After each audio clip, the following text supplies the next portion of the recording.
Now I want to give a floor to Rory Connor. Rory is the president and the chairman of Athenai Institute. As a college freshman, he helped organize the student support for the Hong Kong Human Rights and Democracy Act and the Uyghur Human Rights Policy Act. He has previously worked in Senator Chris Coons' office and led the effort behind the Washington appeal. 我用中文讲一下哈，下面有个panel呢，我想请那个 Rory O'Connor 先生来主持，他就是刚才我介绍的美国的大学的这个学生，他是这个民主党的，他是这个有一个组织叫 Athenai 的这个创办人，他现在是他的主席。这个呢就是一个两党的年轻人组成的一个组织。他呢作为年轻人，实际上在过去的1-2年内，在华盛顿起到了非常重要的作用。那这个在国会他通过了香港人权法案，我们都知道香港人权民主法案，以及这个维吾尔人权法案，实际上他们在背后都起了非常非常大的推动作用。他曾经在这个参议员 Coons 的办公室工作过。这个刚才我用英文的时候没讲哈，我再给我们的中文观众讲一下。这个 Senator Coons 是这个 Biden 团队里边非常重要的一个成员，他也是 Biden 可能要选择做国务卿的一个人选之一。Now, Rory, I give a floor to you. Thank you for that, Dr. Yang. Foremost, I just want to thank everyone involved, all of the panelists, those attending. I feel as though this is a very good opportunity for us to really discuss and get into the views of college students on this. Within the upper echelons of American government, there's still a lot of discussion and confusion and apparent contradiction over the future of Sino-American relations. I can't really speak to that, and I won't try to. I'll be speaking about this not so much even as president or chairman of a NGO, but really as a 19-year-old college student that's involved with other politically active students who are concerned about these issues. Now, for all the lack of a consensus, and again, for all of the confusion that I've just mentioned at the federal level, within our academic institutions, I think it's very clear, and I think it will be made very clear by the end of this panel, that there is an emerging consensus among students, not just college Republicans, college Democrats. I'll go so even far as to say there's a few socialists and so forth that are in the mix as well, but really just students in general who have organized themselves, not along partisan lines, but along the lines of actual power, if you will, to borrow from Václav Havel. With that in mind, I want to first begin by introducing the two people that are joining me today. We have Keely Sage, who's from Tennessee College Democrats. She's been involved with, and I'll allow her to sort of give her own introduction on what's been going on in Tennessee state politics and whatnot, and her involvement with the Environmental Caucus. But we also have Courtney Britt, who is the Southern Region Vice Chair of the College Republicans National Convention, CRNC. And frankly, for all of the polarization, for all of the partisanship and disagreement over so many different issues nowadays in our politics, I think it's certainly surprising to those who are first finding out about the work that we've been doing and what happened with the Washington appeal, which we'll be discussing and which was released back in May, in terms of really the solidarity and the interdependence that has sort of been achieved by students on both sides of the aisle, and not just over matters, but matters that are very, very concrete and immensely consequential for future generations, for our academic institutions, and all that entails. We've prescribed and outlined specific policy measures as students with the support of affected communities and a whole swath and coalition of other student groups, partisan and not. And I would first like to begin by sort of allowing or having Keely begin with her sort of statement in which she'll discuss the Washington appeal, the perspectives of college Democrats and young students to the best of her ability. Hi, everyone. Thank you so much for having me, and thank you for that great introduction, Rory, and of course, all of the work that you do and the people who put this together. I'm grateful to just speak on this issue of immense importance and consequence for the current generation and, of course, future generations around the world. I am the president of Tennessee College Democrats, and I am embarking on my second term of that this year, as well as I am a student at the University of Tennessee, Knoxville. I'm a biosystems engineering major, and I was previously involved with the environmental caucus of the College Democrats of America on the national level, as well as I was a founding member of our environmental caucus here at the Tennessee Democratic Party. I'm very passionate about environmental issues, and I seek to, of course, have an influence on that as well in my future career. So that being said, I want to start by making it clear that it's difficult to make any generalizations about a generation as diverse as my own and a topic so complicated abroad as Sino-American relations. So that being said, when youth perspectives on US-China relations are considered at the academic level, it's unmistakably clear that a consensus has and is continuing to take among college Democrats and just students of all backgrounds.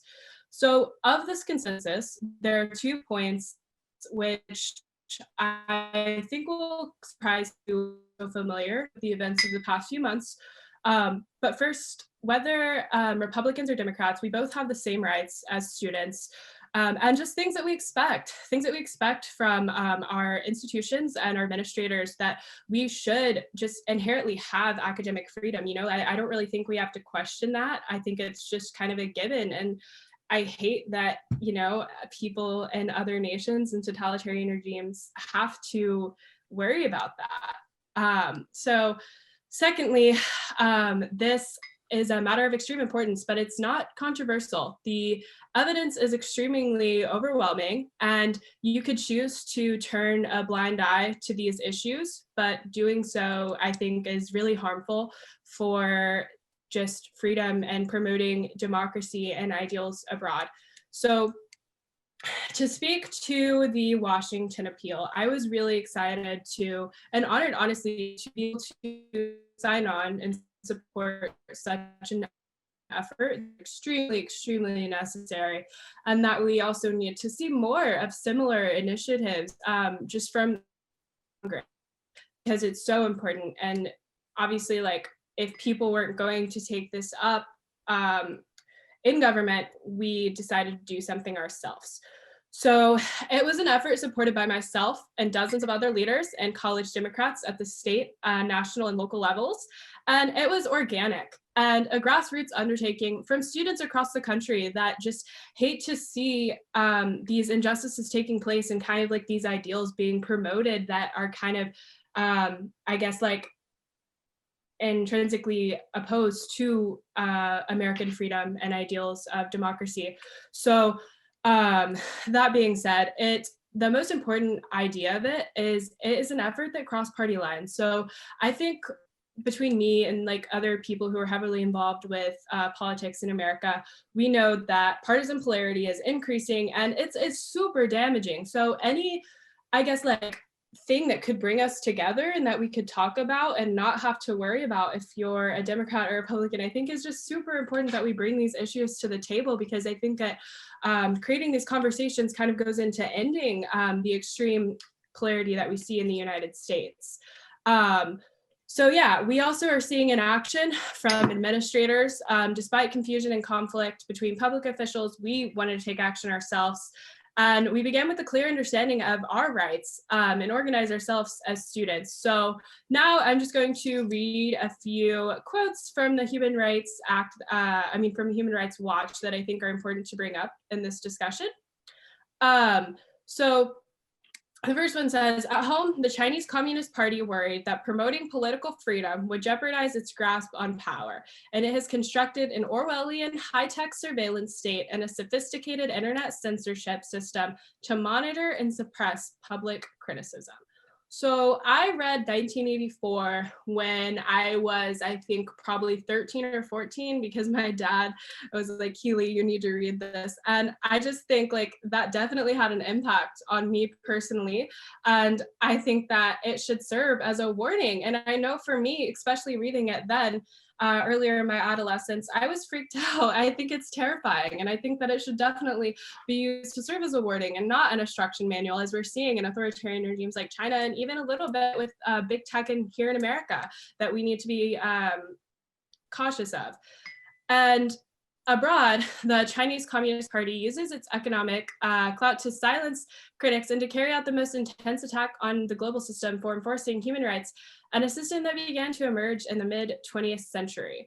And Beijing was long focused on building the Great Firewall, which prevents people of China from being exposed to any criticisms of their government from abroad.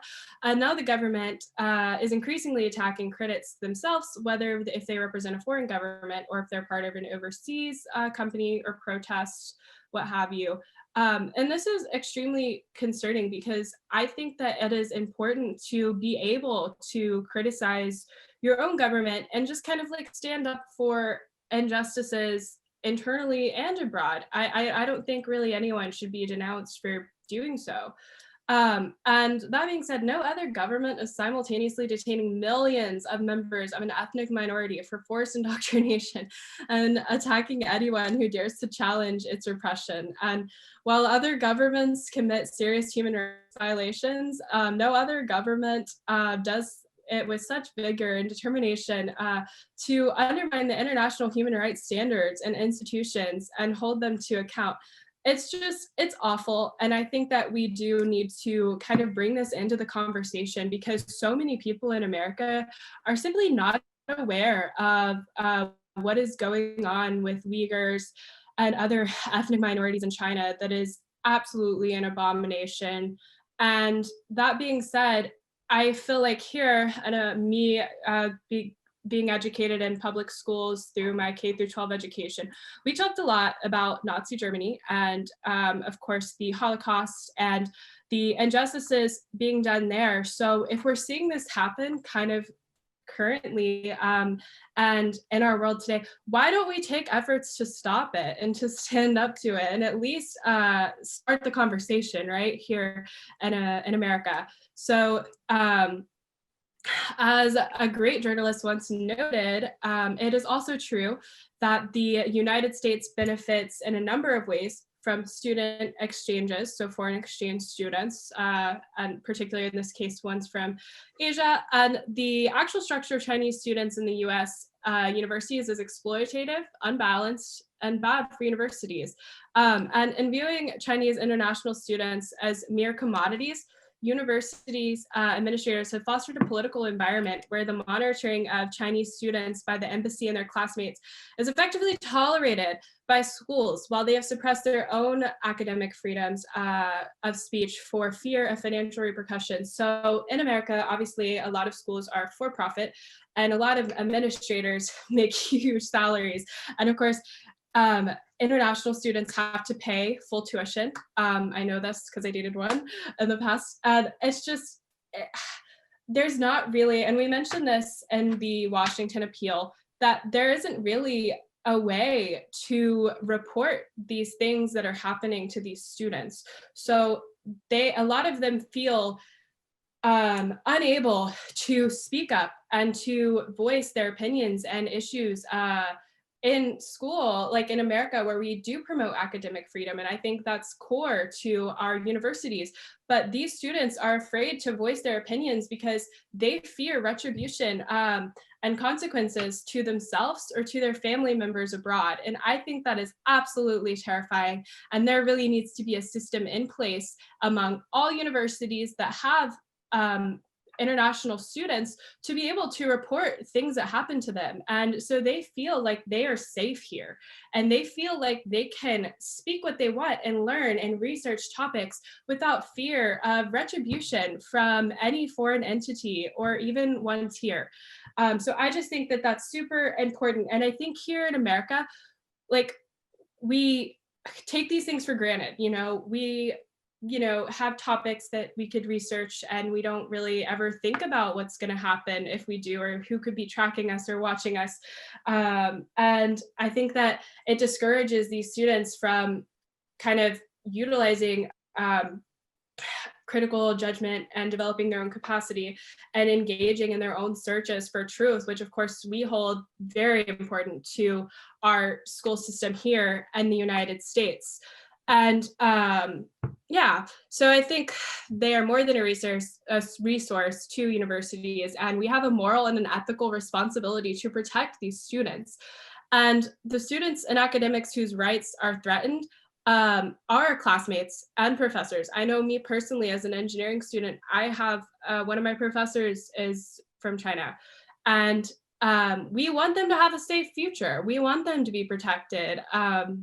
And they deserve to learn without fear of coercion, intimidation, and suppression, which is why we aim to shut Confucius Institutes, yikes, on the national scale. And I also think it's important to bring up that in America, we have the most, we have the most of these institutes abroad.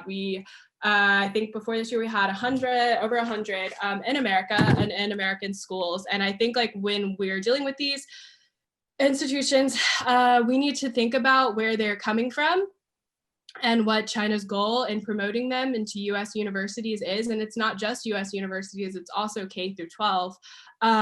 So I think China's main goal abroad is political control. And I think that we need to look at it from that lens. And that being said, I also would just like to say up front that Chinese language and culture is so beautiful, and it's something that should be respected and should be promoted in US universities, but we need to be able to kind of control the lens and making sure it's not from a biased or propaganda area that it's coming into our schools. So yeah, that's pretty much my remarks. Thank you again for having me on.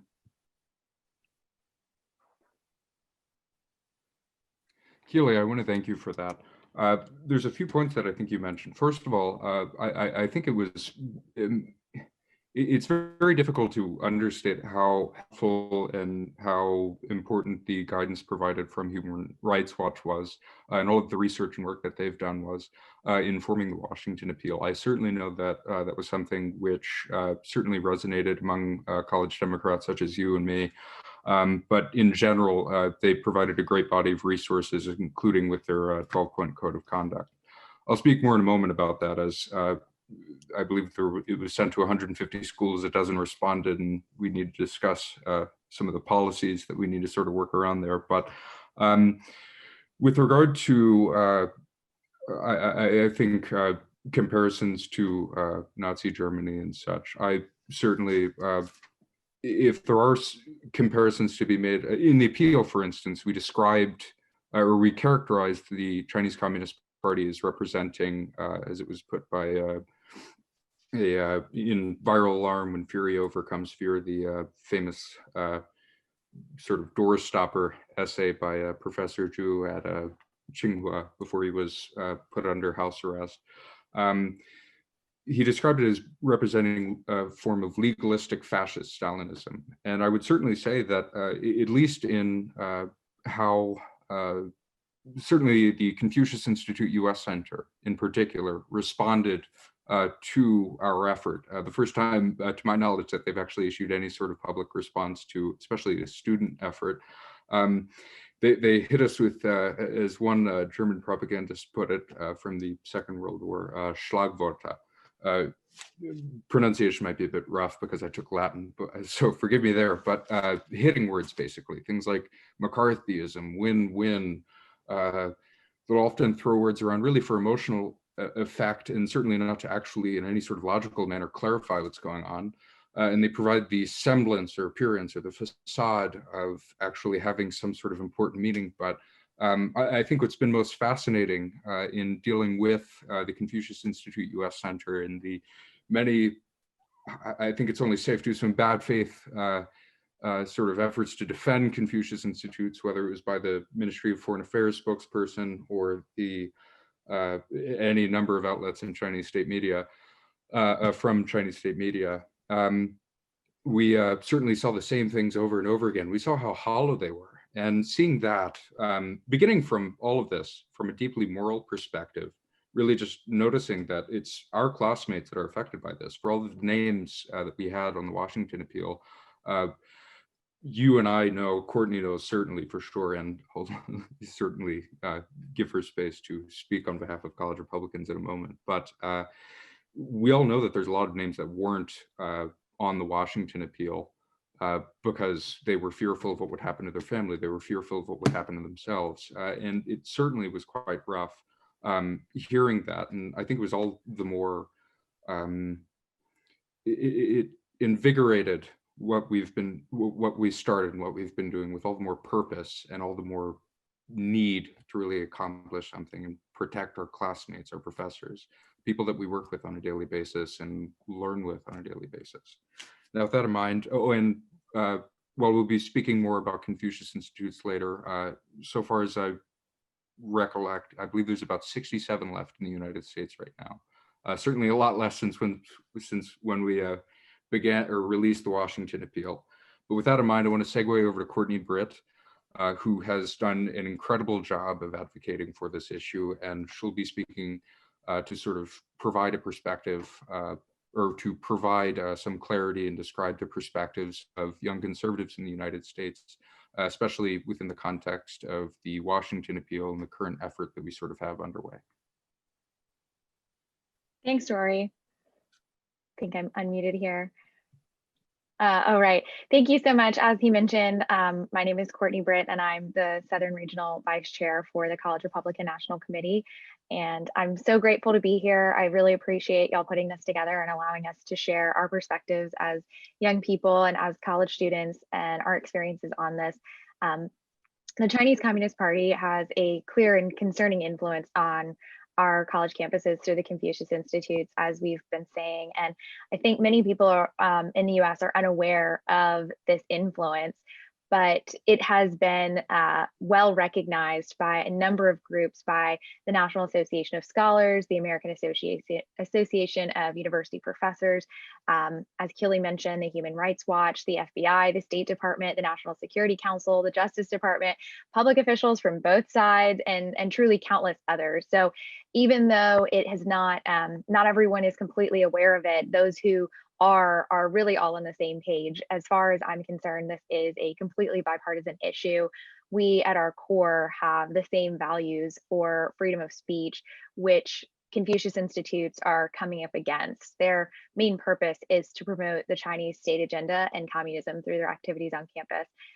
They surveil and intimidate Chinese students. They engage in disinformation campaigns. They censor issues that are sensitive to the Chinese government. There have been so many instances of them preventing various activities to occur on campuses, even beyond their own institutes, preventing speakers from coming and engaging in surveillance of Chinese international students who are here. And as Keely said, that's not really appropriate. That is infringing on their ability to have a quality American education with the values that we have of academic freedom. And academic institutions should not just be pursuing better disclosure policies about their interactions with the Chinese government actors.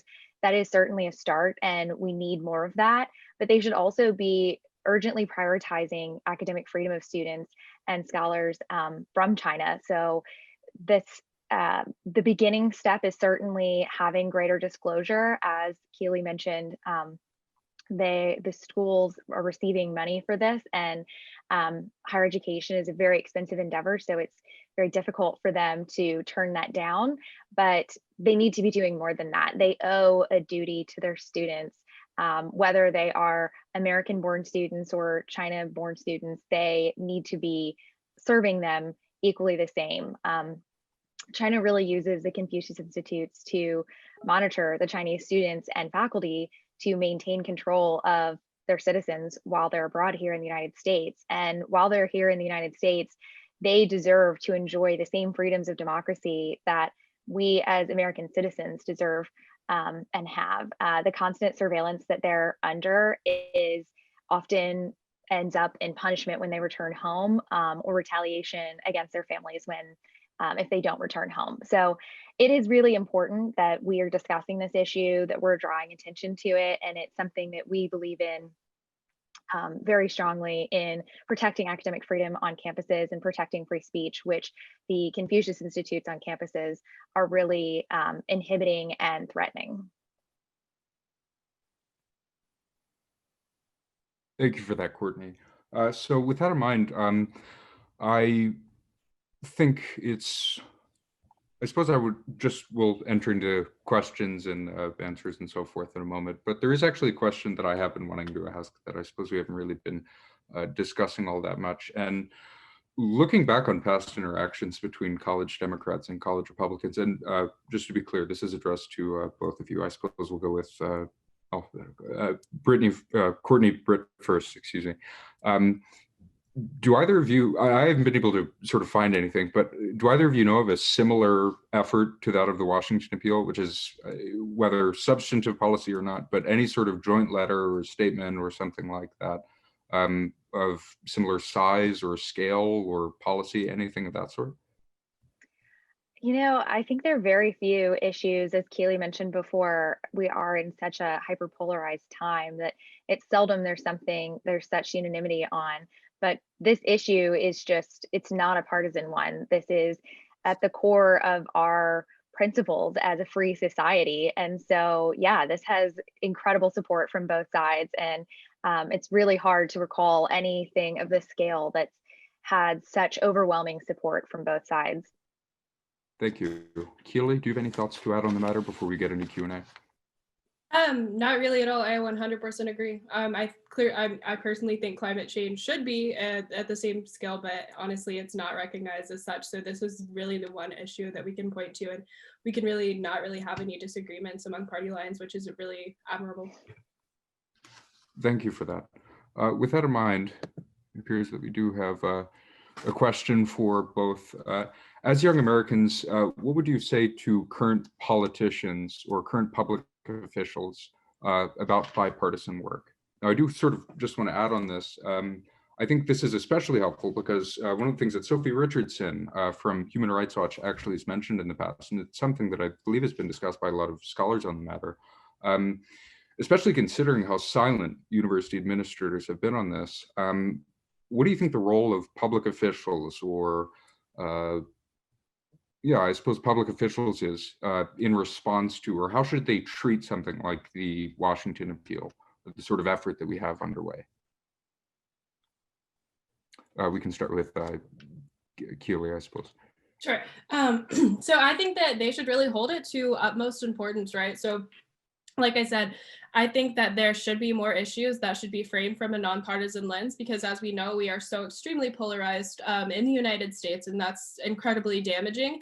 And I found that if you really get past kind of like social media and like all of these like echo chambers that we've been forced into, we actually have a lot in common pertaining to especially a few certain important issues. So I just think that it's important that they kind of like take our issues and concerns and act on them, because as we're seeing with administrators, they kind of have a hard time directly standing up to things such as Confucius Institutes. So we need all the help we can get. And I think like starting the conversation is an important first step, as well as making sure that we are framing this from a very, very bipartisan lens, which I think that it does so in itself. So I think they kind of owe it to us to kind of take our concerns, because we choose elected officials to represent our interests in government. That's what they're for. So if we have these concerns, then I think it's their duty to us to respect that and to act on it. Thank you for that. Courtney? Thank you. Yeah, I think that, you know, our school administrators have shown in many instances pretty broadly that they're not taking this issue seriously. And quite frankly, it's not only an issue of the schools. Generally, I'm a big fan as a conservative of keeping things very local and having local agencies and institutions be the ones to make decisions on things, but this is a matter of national security, quite frankly. And so we should be, our officials should be implementing greater restrictions, particularly in instances of our public institutions. Many of the Confucius Institutes are on our public campuses, and our US tax dollars are going to fund those and are being complicit in the support and promotion of the CCP's agenda. So yes, I think that our government officials should definitely be instituting greater restrictions. And as I said before, the first step is definitely greater disclosure. We need to get beyond that, but at a minimum, there needs to be greater disclosure, which we're not seeing right now. Thank you. So I think it's fair to say that especially considering that there have been discussions over if academic, I suppose I should be very clear in saying administrators, because faculty have raised concerns about this. I know personally faculty and professors who have raised concerns about these, or who have concerns that they've expressed to students, but they do not feel as though they're in a position where they can either safely or whether in terms of their own personal safety or professional and sort of maintaining their position, speak frankly about these sorts of matters. It seems as though the burden is really on university administrators to act. Now, of course, folks like Keith Kroc from the State Department, I think it was certainly welcome to sort of have our effort mentioned in a letter that he wrote to university administrators and the boards of trustees of higher learning institutions in the United States. But it's considering, and again, not to go too far out on a limb here, but I think there's a sentiment that's sort of coming about, a sort of realization that I think a lot of students and folks involved with the appeal are starting to sort of really appreciate, and that's university administrators are neglecting their students, not just by viewing Chinese international students or members of vulnerable and affected communities, whether they're Hong Kongers at UC Davis or whether they're Uyghurs that are in certain areas of Virginia, but really just at a very broad level, they're failing their students, and they're failing us, they're failing our faculty, they're failing their responsibilities and their duties to act in order to secure the rights and the freedoms that they have and that they ought to want to preserve, as we're doing right now, and as we've organized ourselves to do through the Washington appeal. Do you think it's fair for, or do you think, and I'll address this question to both of you here, we'll start with Courtney this time. Do you have any sort of closing remarks on how you see this going forward in the future, whether it's sort of the beginning of something new, or whether this is sort of it, and this is something that's going to fizzle out? Candidly, Courtney, would you like to start? Yeah, thank you. I don't think that this is going away. I think that the awareness is only increasing on this. And the more that people are aware of this issue on campuses and off campuses, the more attention it will gain and the more momentum that this movement will get. I really see this continuing to evolve as a grassroots effort. As you said, like clearly administrators are not acting. And so I think that students and communities will continue to push for change at a grassroots level. And I think that that's clearly what's going to have to happen. The administrators are prioritizing funds and other political decisions over their student communities and over the priorities of just academic freedom, quite frankly. So I think that that's what we'll continue to see. We had over 128 chapters of college Republicans sign on to the Washington appeal. It has continued to gain momentum.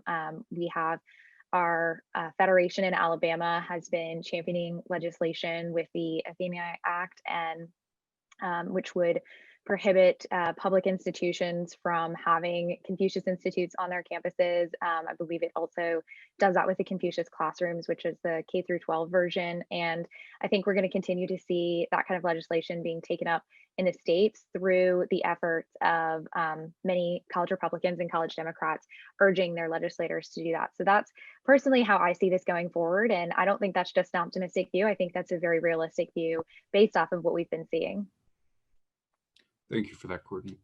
Keely, do you have any thoughts? or closing remarks on the matter?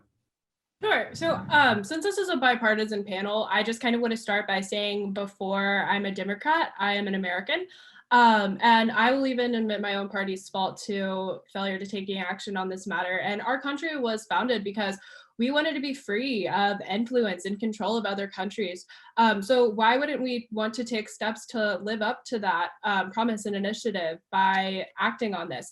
And we also need to stand up for xenophobia, to xenophobia and racism, and any forms of discrimination, whether here or abroad. I think that is pertinent to who we are as Americans. People should not be treated differently because of the color of their skin or any qualities of their being. And the Washington Pill addresses this, which I recommend any of you read if you aren't familiar with this already.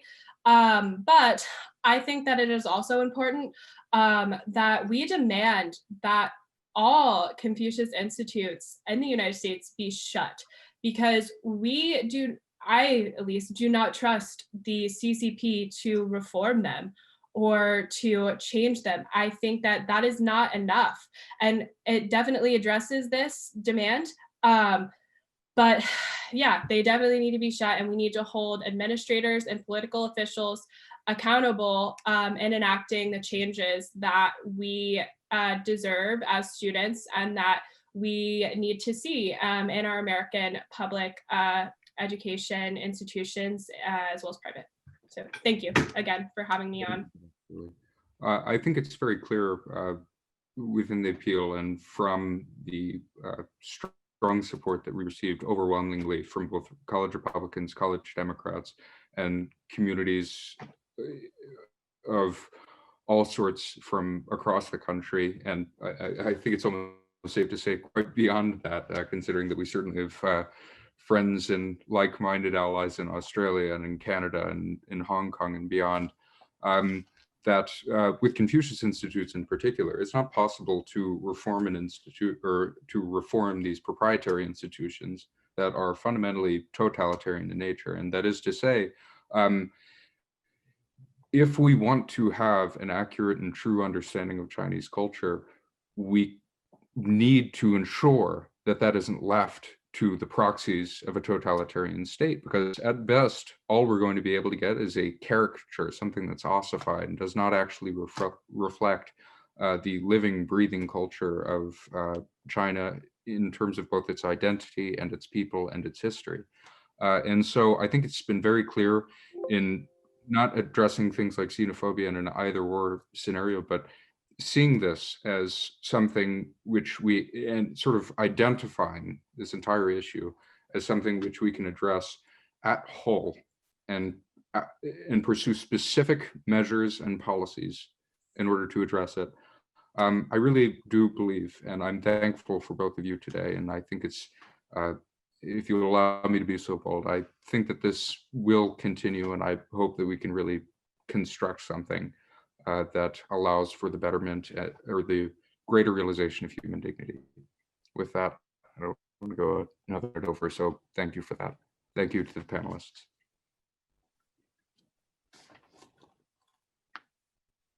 Thank you, Rory, Keely, and Courtney. Thank you so much. It's really inspiring. 刚才这是3位美国的年轻的大学的这个领袖们，我们这个节目实际上给大家呈现一个美国的年轻人、年轻的领袖在想什么，他们谈了一些问题，谈了很多，我在这儿简单的这个总结几个要点。